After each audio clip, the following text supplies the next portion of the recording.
तो जोसा में कितने पैसे लगेंगे भैया बता दो मुझे एग्जैक्टली क्योंकि जोसा काउंसलिंग स्टार्ट होने वाली है और आप हमें सब्सक्राइब कर सकते हैं जोसा काउंसलिंग की सेशंस के लिए सिर्फ 200 रुपए में।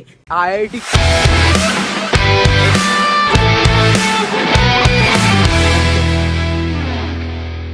तो चलिए सबसे पहले स्टार्टिंग करते हैं कि कितने फीस लगते हैं 2026 के लिए जोसा और सीसैप के लिए। जोसा के बाद ही होता है एक और काउंसलिंग अगर कोई सीट में बच जाते हैं जरा सा। तो सबसे पहले है दो तरीके से डिवाइड कर सकते हैं।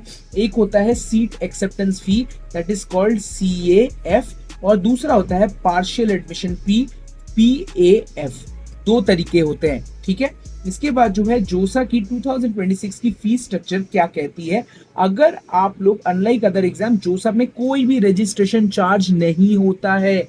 इसके अलावा जनरल OBC NCL और EWS वाले स्टूडेंट्स के लिए फीस होती है SAF, वो होती है 35,000। देखिए स्टार्टिंग में ही फीस दे सकते हैं बट वो आप नहीं देंगे।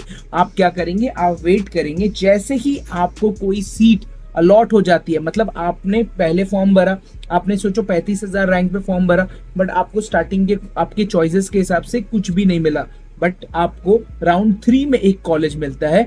अब जैसे ही आपको एक कॉलेज मिल गया, अगर आपको काउंसलिंग आगे बढ़ानी है, आपको कंटिन्यू करना है, आप राउंड 6 तक उसको जंप करते करते जाएंगे तो आपको CAF पे करना होगा दैट इज सीट एक्सेप्टेंस फी। और इसमें includes the 5,000 non refundable processing fee. ये प्रोसेसिंग फी 5,000 जो कि आपको नहीं मिलेगी अगर आप रिफंड करोगे लास्ट में। तो SC ST PWD में आपको 17,500, यस अब नया हो गया 17,500 इंक्लूडिंग द 5,000 रिफंडेबल। बहुत सारे ऐसे IIT के स्टूडेंट्स हैं जो कि वीडियोस बनाते हैं बट वो आपको एग्जैक्ट अमाउंट नहीं बता रहे हैं। इसके अलावा पार्शियल एडमिशन फीस की बात कर लूं तो ये आपको तब मिलता है जब if you are allotted a seat in NIT plus system या फिर आप किसी भी और कॉलेज में and wish to secure it after the final round.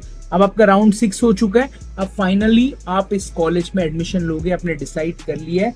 You must pay an additional fee. जैसे कि राउंड 3 खत्म हुआ, अब आप दोगे 45,000 जनरल वो पहले वाले, OBC NCL वाले और SC ST PWD वाले 20,000 रुपीज पे करेंगे। तो टोटल देखा जाए तो ये आप लोग पे कर रहे होंगे 80,000 रुपीज पहले वाले में और सेकेंड वाले में आप पे कर रहे होंगे टोटल मिलाकर आप देखा जाए तो 37,500 रुपीज, राइट। इसके अलावा अगर आप राउंड 3 में मतलब सोचिए आप CSAP में जंप करते हो तब आपको सिंपली सिर्फ 5,000 रुपए ज्यादा देने पड़ते हैं अगर आप जंप करते हो और पहले वाला अमाउंट एडजस्ट हो जाता है।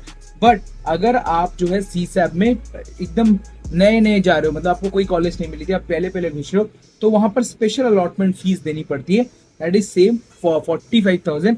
SC ST PWD वालों को 19,000 रुपीज अप्रॉक्स देना पड़ता है या 20,000 रुपीज, आप समझ सकते हो। तो ये है टोटल आपका काउंसलिंग का तरीका। तो ये फीस लगती है। अगर आप लोग सब्सक्राइब करना चाहते हो हमारे काउंसलिंग सेशंस को तो आप लोग जा सकते हो vivek.iitkgp.com और वहां पर जाकर आप लोग सिंपली रजिस्टर कर सकते हो। इसका प्राइस है सिर्फ ₹200।